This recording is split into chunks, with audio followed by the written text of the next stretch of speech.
Olá, sabe aquela situação, no calor do momento, quando parece que a emoção atropela o raciocínio? Pois é, hoje a gente vai explorar uma ferramenta poderosa para navegar exatamente esses momentos, o autogoverno.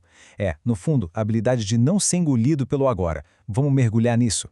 E para começar, nada melhor do que essa citação do filósofo estoico Epicteto. Ela é o ponto de partida de tudo. A ideia central é que o poder não está no que acontece com a gente, mas no que a gente faz com o que acontece. Essa simples mudança de foco, ela é a raiz do autogoverno. E isso nos leva direto para a nossa primeira sessão. O princípio aqui é que todo evento em si é neutro. Somos nós que damos a ele uma cor, um significado. No fim das contas, cada um é o autor da própria experiência. Vamos pensar nisso um pouco. Um evento é só um fato. O que transforma esse fato numa experiência boa ou ruim é a história que a gente cria em volta dele.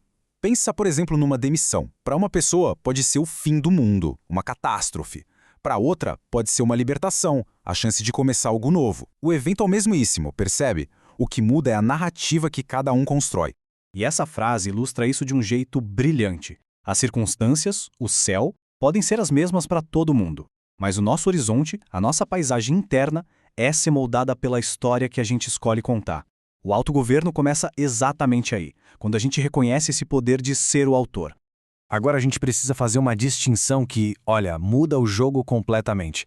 Existe uma diferença gigantesca entre ser vítima de alguma coisa e adotar uma mentalidade de vítima. Entender isso aqui é um verdadeiro divisor de águas. Olha só a comparação. Ser vítima é uma condição objetiva. Aconteceu algo fora do controle e o sofrimento é legítimo. Ninguém em sã consciência escolhe isso. Agora, a mentalidade de vítima é outra coisa. É uma postura, uma decisão, muitas vezes inconsciente, é verdade, de continuar se definindo por aquele evento. É quando a pessoa encontra uma identidade na própria dor e alimenta uma narrativa de que não há o que fazer.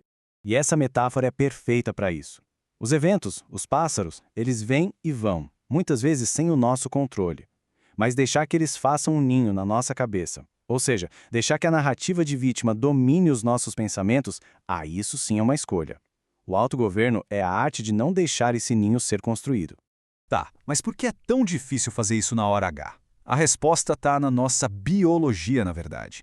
Vamos entender direitinho o que acontece no cérebro quando as emoções tomam o volante antes mesmo que o raciocínio consiga chegar.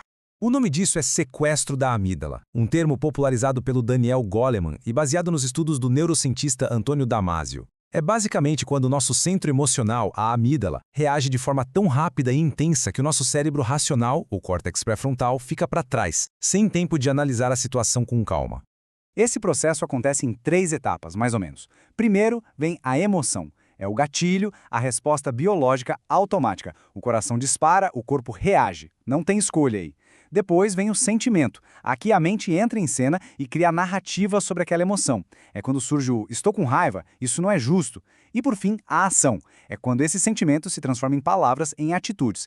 É aí que as consequências aparecem. Certo, então se a emoção é automática, uma reação do corpo, onde é que entra a nossa capacidade de escolher? Onde está o nosso poder nisso tudo? A resposta está nessa frase, monumental, de Viktor Frankl, um sobrevivente do Holocausto. Entre o estímulo, o gatilho, e a nossa resposta final, existe um espaço, um pequeno espaço.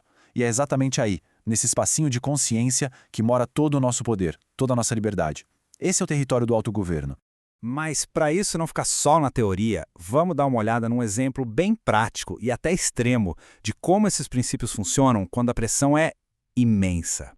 A história é a de José no Egito. Tenta imaginar a cena. Ele era jovem, exilado, completamente sozinho, longe de qualquer pessoa que conhecia. Uma posição de vulnerabilidade extrema, servindo na casa de um oficial egípcio chamado Potifar.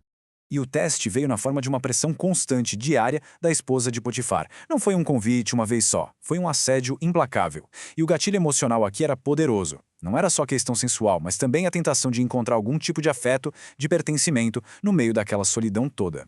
E o que José fez? Com certeza ele sentiu a pressão. Ele não era de ferro. Mas ele usou aquele espaço de que o Viktor Frankl fala.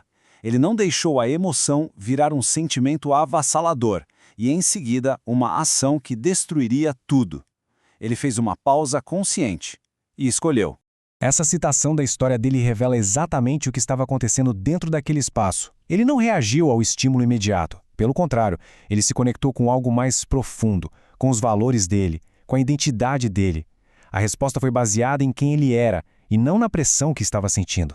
E a ação final dele, fugir, aquilo foi um ato de autogoverno supremo. Não foi fraqueza de jeito nenhum, foi pura inteligência. Ele entendeu que o ambiente era forte demais e, em vez de tentar bancar o herói, ele mudou o ambiente para se preservar. Isso é autogoverno na prática, na vida real. Então, para a gente amarrar tudo, vamos resumir as 3 grandes verdades do autogoverno. Primeira, o evento em si é neutro. Quem constrói o significado somos nós.